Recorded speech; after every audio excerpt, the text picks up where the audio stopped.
Welcome everyone to another episode of Slasher Scotty. I am your host, Scotty McCoy, and boy, do I have a surprise for all of you. I have on Zoom with me right now. Now, let's see if I get this right this time. I have on Zoom with me Michael Moutsatsos, right? Yep. Okay, and he played Thaddeus Hyatt in The Butcher, has a cameo as Michael in Ravage, and he also directed and wrote both of those movies. So how are you doing, Michael? I'm great, man. How are you, Scotty? I'm doing good, actually. A little better than last week, but I'm doing good. Hanging in as I was talking to you before. My dad passed away last Sunday, so I had to postpone all my interviews, and they're all scheduled throughout this week and the next week. So been a crazy ride. God bless you for doing this. Thank you. Yeah, my dad, he was battling brain cancer for the past 5 years, and the funny thing is, brain cancer is not even what got him. So. Oh my God. Yeah, but I'm just glad that we can make this happen. It takes my mind off of things, and we get we can dive into some nice horror topics, and promote anything you got going on, which is always a blessing for my fellow acting friends. Well, again, thank you for having me on your show. It's a wonderful show, and so excited to get this rolling. Absolutely. So the first question is more of a basic one. I always start out with this. So how did you get your start into both acting and directing? Okay, well, with the acting, I started as a child actor in New York City at the age of 8 or 9 doing commercials. Right. Then, regional theater, summer stock, things like that, build my way up to being 18, 19, landed my first gig on Broadway in the play Cats. I only did that for about a year, and then I just, I like doing movies more than I did plays, and small parts here and there, like everybody else, trying to get their feet wet, and just the Warriors, the Wanderers in New York City. I mean, lots of Woody Allen movies, things like that, and then I came out here. Fast forward 30 years ago in Los Angeles, and was doing acting as well. Tobey Maguire's Spider-Man. I did a Star Trek Voyager with Jerry Ryan, where I had prosthetics on and everything. I was a Ladosian scientist. Nice. And some, again, Pearl Harbor, things like that. And then I just wanted to dabble in writing, actually. And I didn't know anything about it, self-taught. 20 some odd scripts later. And then, of course, as the years go by, technology changes. And today you can make a film on a phone, and yep. I before The Butcher is my 8th movie, but technically my first movie going to film festivals. Okay. So I did 7 films before that did have premieres, did see the light of day somewhat, never wanted to put them forward for festivals because I didn't feel I was ready yet. That's your calling card, and I something was holding me back. And all my friends said, this is whatever you did before was your film school. You saved yourself thousands of dollars. You were self-taught. You learned how to do everything. Yeah. So so the 7 films were film school. So technically, The Butcher is my first film, if you will. And Ravage will be my second film going into the festival world, if you will. So nice. Yeah, I'm also an indie filmmaker, and I like you said, I never went into film school neither. I graduated with web development degree, and that's what I work for the Coast Guard. So it's a lot cheaper, and you learn a lot better.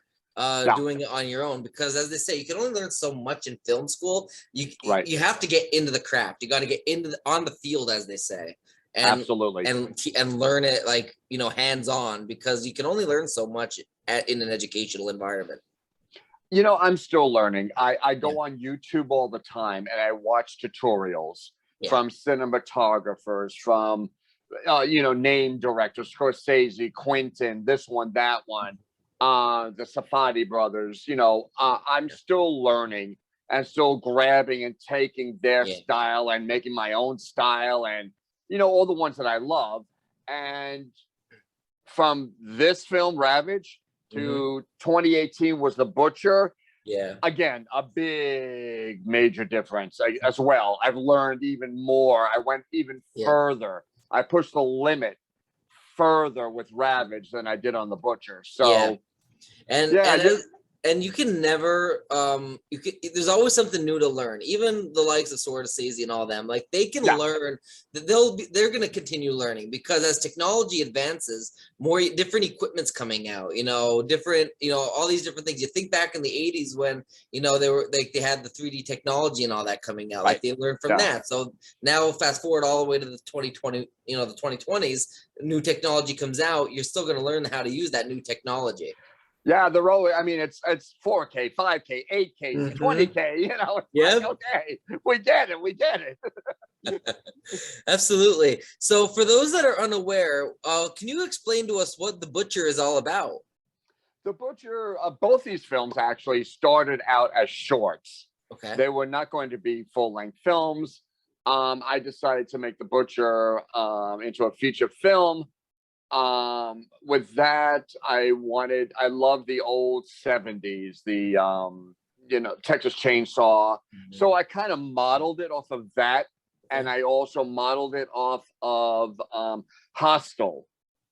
And what I did was, instead of Americans in Europe, I had Europeans and people that were visiting California that stayed in hostels. Yeah. And we kidnapped.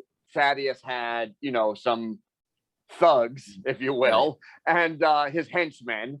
And what happened was, he was, as a child, his family owned a restaurant in Oregon, and their food supply, their meats were contaminated with mad cow disease.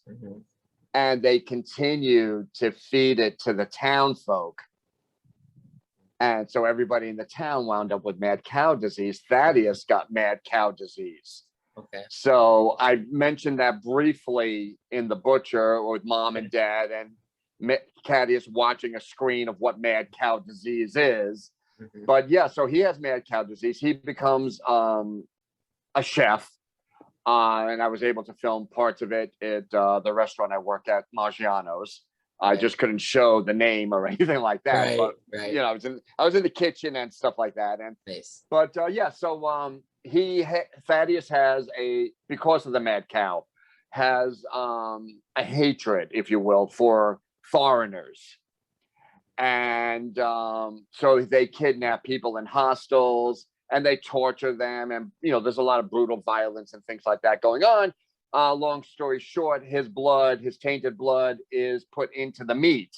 Ooh. So as he's cutting up and serving to the people in the restaurant, now everybody in Los Angeles gets mad cow disease. And I made it to where people think it's a real story. I had the scroll and I had a voiceover like John LaRoquette did, for the Texas Chainsaw Massacre, the film you're about to watch is a blah, blah, blah. The events are blah, blah, blah. So everybody was thinking, oh my God, when did this happen in Los Angeles in the 90s? And I'm like, well, it didn't. So at least they were convinced at that part. And I'm like, people like looking it up online. What happened in Los Angeles in 1995? What? Where? So what about Ravage? What's that about?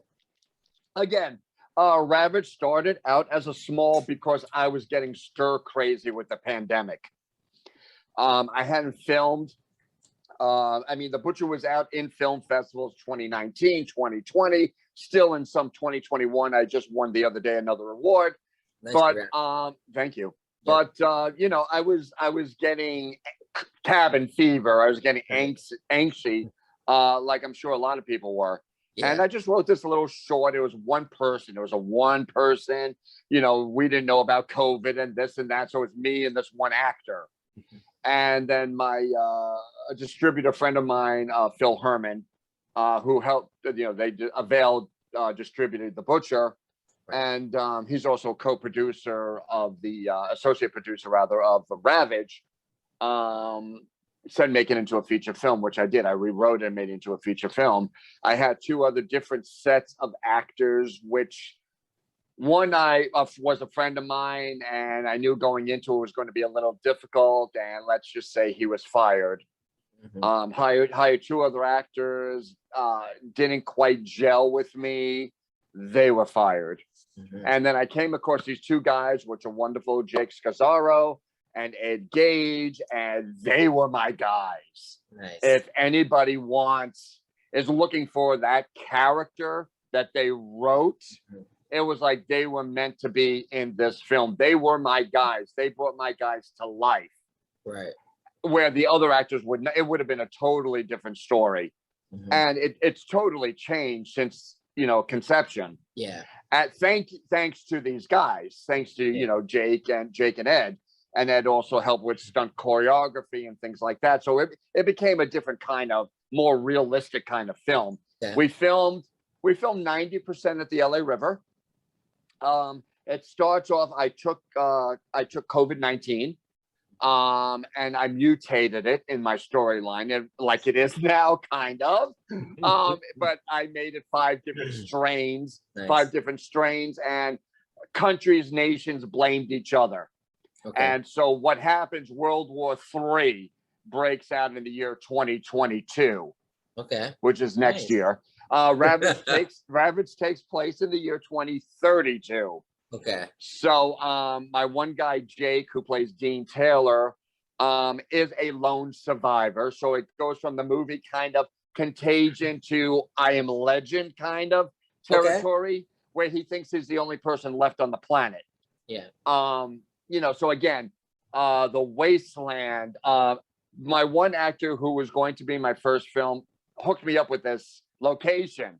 So I must thank that person for that. If nothing else, because without the location, I would have had nothing. I mean, you're right. You're at the LA River. I mean, it's up. You see a couple of people. It's abandoned. There's water. We went down. Nice. I actually had an accident where some of the sewage water that was coming out was I didn't have boots on. I had sneakers, and I stepped on it, and the algae took me down. Ooh. Took me all the way down to the water. My entire right side, my leg, my everything was all scraped and cut up. So the river hated me. Ouch. It really hated me. So yeah, we filmed on and off for about 4 months.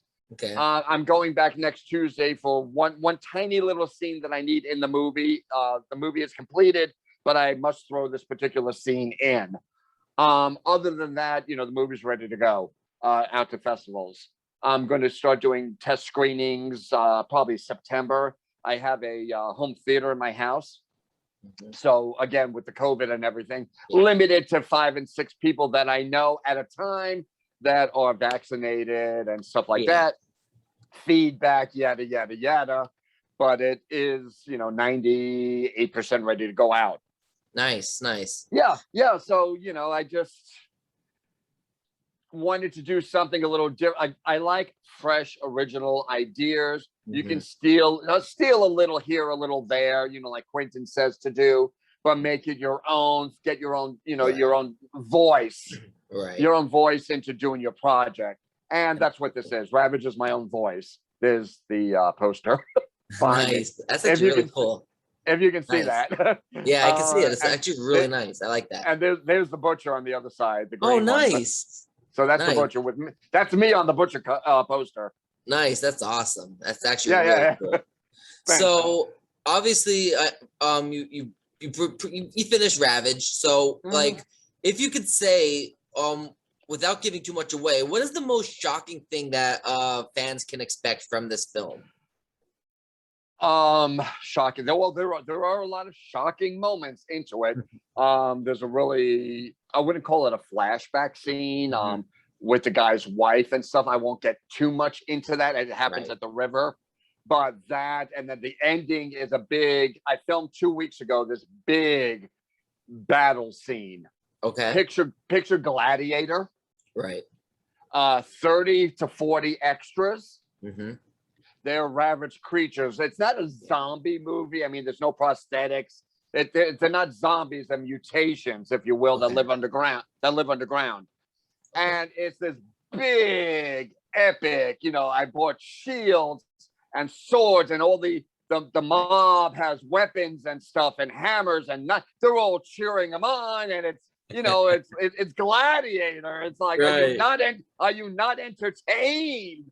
And it's a Nice. big, it's a big extravaganza for being, an indie low budget film. Yeah. And, and thanks to all the people that, of course, everybody's paid in my movie, but, for them to come out, people came an hour, 2 hours away to be an extra or a featured extra in my movie. And I'm grateful to actors everywhere. Yeah. Because without actors, of any, I've had actors in other films where maybe they started as an extra and I kept them in the back of my mind. This one girl, she came in from Nevada and she was going to just be an extra in this restaurant scene. And I made her the server and I gave her a couple of lines. Nice. So she came from Las Vegas to be an extra in my movie. How blessed am I? Right. You know what I'm saying? Exactly. Now, where were you filming at? The restaurant? Yeah. The scene was in the patio at Maggiano's. Okay, where's that at though? Like what city? I'm in California. I'm in Los Angeles. I'm sorry. Okay. And no problem. It's at the Grove. It's at the Grove. Nice. And I'm sorry. It's like we're different time zones. Yeah, not a problem. Yeah, man. I think everybody's like with me in Los Angeles. Well, it's funny because I thought I at first, for whatever reason, thought the interview today was for 3 o'clock, and I'm thinking, because usually all my interviews are for 3 because I get done work at 2, and I'm thinking, okay, so I'm getting set up for the interview and everything, and I get up on Zoom and I'm like, wait, it says 5 o'clock. I had to look back at our messages and I'm like, oh, we did set it for 5 o'clock, but we set up the interview like a couple of weeks ago. so I completely like miscalculated the time. Like, are you there? I think I lost him. Well, I think I lost you. You there?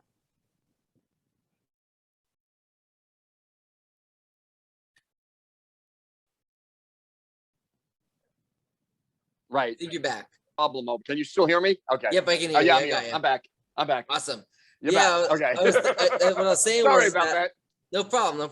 What I was saying was that at 3 o'clock, I thought our interview was for, because usually I work till 2. Usually I set my interview schedule for 3 o'clock, and we didn't set our interview. We made our interview for weeks ago for today.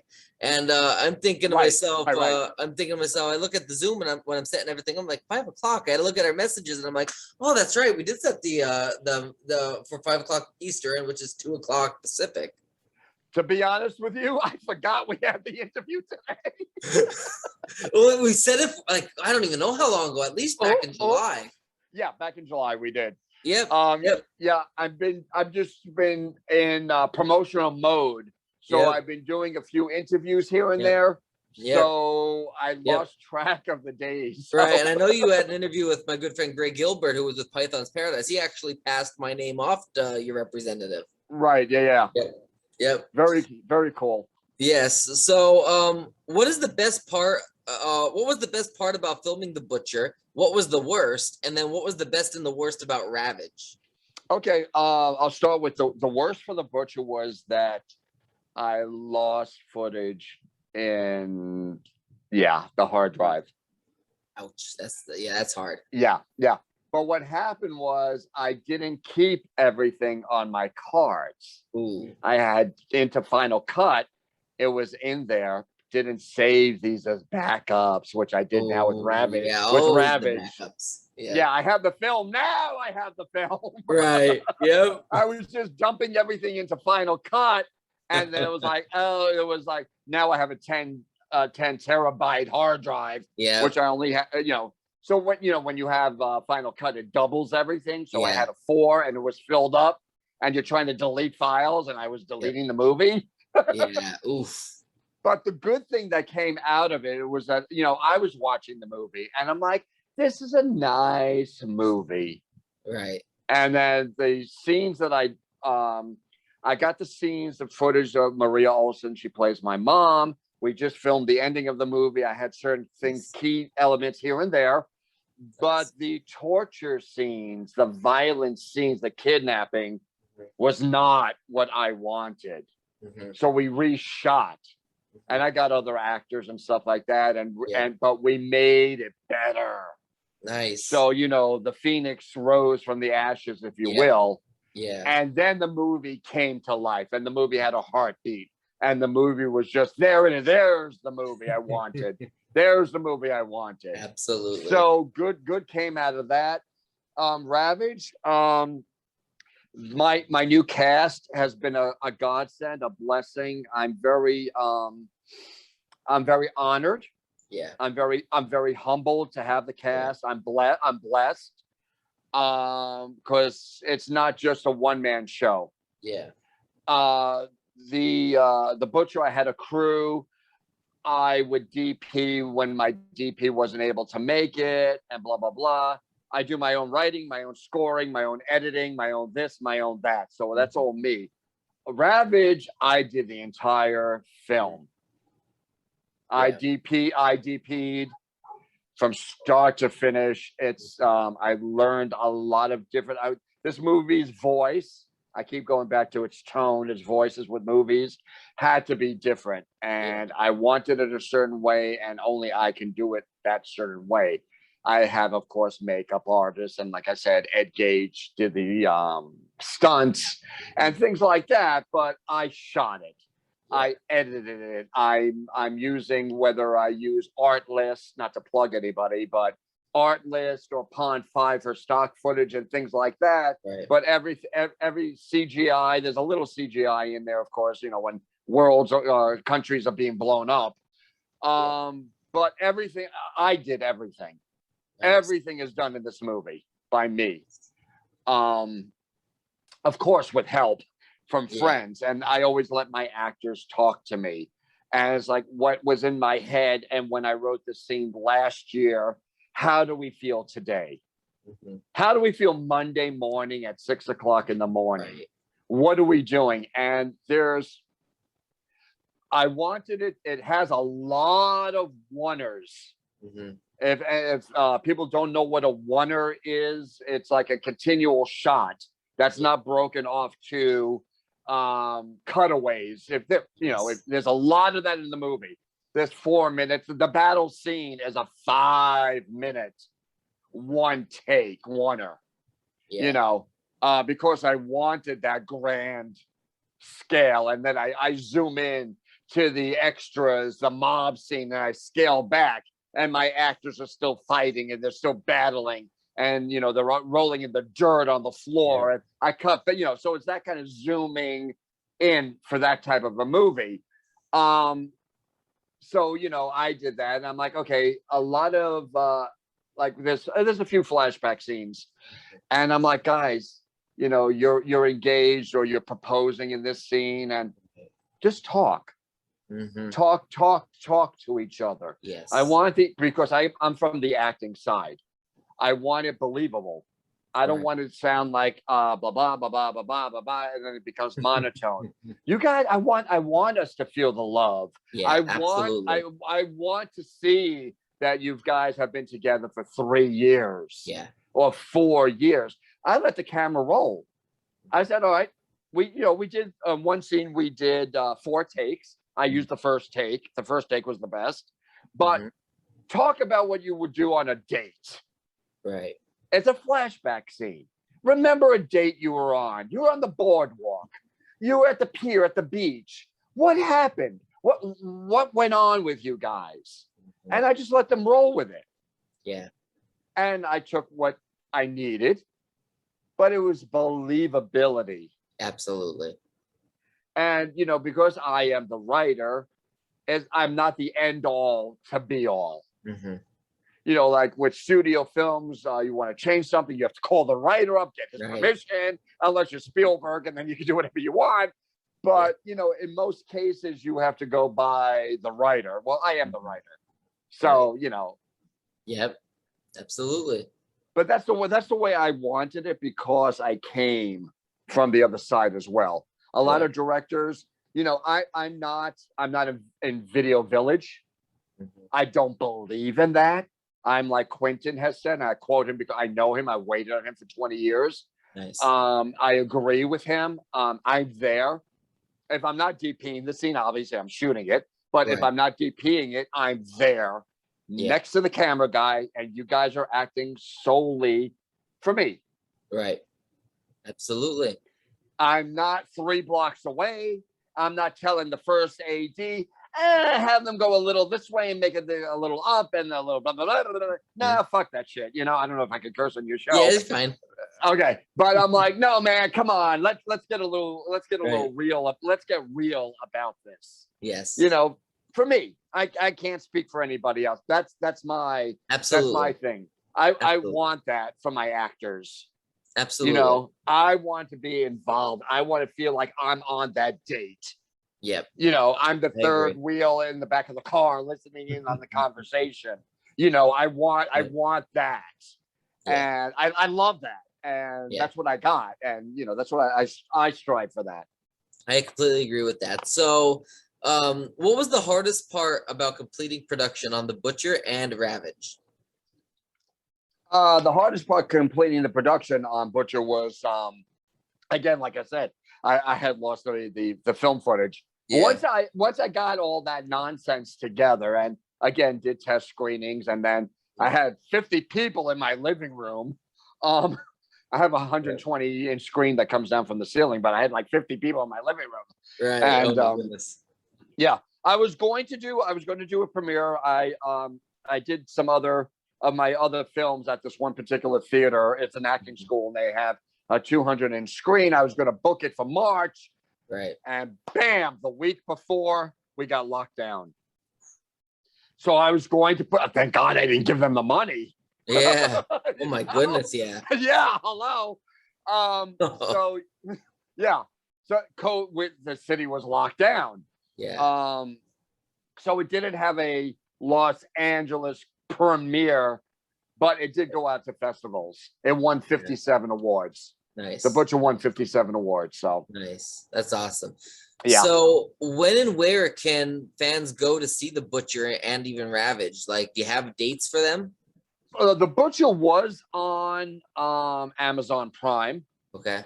I think it's taken down, but my distributors are going to put it back on there, and they're going to go to Tubi, and a couple of other. They had their own company called Avail Entertainment, and they had their own channel, so it was through Roku and stuff like that. And the one distributor, Asif Akbar, that was his baby. He had did away with that because he's directing movies, and it was just too much to have their own platform, their own streaming platform, and stuff like that. But I mean, it was on through Roku. You can go on. It was on iTunes. It was on, but now you can go onto Vimeo. It's still on Vimeo. My close friends, I send them the link as well. It will go back on again for the populace, but it's not out there right now. So you can't watch it today unless you go to Vimeo and type in The Butcher, and then it'll be there, and it's like $1.99 if you want to rent it. Okay. Plans for Ravage again. Hopefully my team, it will be the same team. We'll get it out. Hopefully, this time on DVDs and physical as well as streaming services. Right. So there's talks into that, doing that as well. Awesome. So right now it's at Ravage is at the tail end. I shoot a little scene next week back at the river. Test screenings in September, and then it goes out to film festivals. Awesome. So and then in the meantime, they do what they need to do, and I need what I need to do. Awesome. So the last question I got for you is, do you have any other film projects in the works that you would like to promote to the listening and viewing audience, as well as any social media accounts and websites that you'd like to promote? I was also supposed to be doing right now. I wrote a script, Amityville Legend. Okay. And what makes it different than the other Amityville films that are out there, which I don't want to mention, but people just took those names because it was a public domain name. Amityville, you can call Amityville Sweatshop if you want, whatever it is. People are making schlock and garbage using that name. Mine actually starts in vaudeville in 1940. Then it goes into the 70s. It's a year before what happened, the town, the legend, everything like that. But I'm keeping it more in that streamline. I'm not, so it's not like just using the name and, you know, for using it and, you know, whatever. I'm thinking of doing a Ravage 2. It can be either a prequel or a sequel. I don't, again, want to give away the movie, but it can go in either direction. Okay. I'm thinking of I wrote a script for The Butcher too. Okay. You know, so I mean, I have lots of things. It's my ideas, and now it seems to be the world's idea of, you know, I got me and we got the Delta variant. So let's see what happens, you know. Yeah. We all have plans, but you know, absolutely. I think it's gonna be around for a long time. Awesome. Awesome. Do you have any social media or website you want to promote or plug? All my fan films are on Facebook. Okay. Also Ravage and The Butcher are on Instagram, Real REAL, Real Ravage 1 on Instagram, and Real Butcher Movie 17 is The Butcher. Okay. And I'm Real Michael M. Book and type in Ravage, the movie, it's there. There's all fan pages. Awesome. So there's the Butcher. There's a movie I did called Slice. There's a movie I did called Happy Anniversary Maggie. You know, so all my others have fan pages as well. Awesome. Sounds like a plan. Thank you so much, Michael, for joining me. Thank you. I really appreciate it. And, you know, God bless you and healing to you and your family. Okay. Thank you very much. You have a great rest of your day. Thank you as well. You as well. All right. Thank you. I appreciate it. Yep. Bye.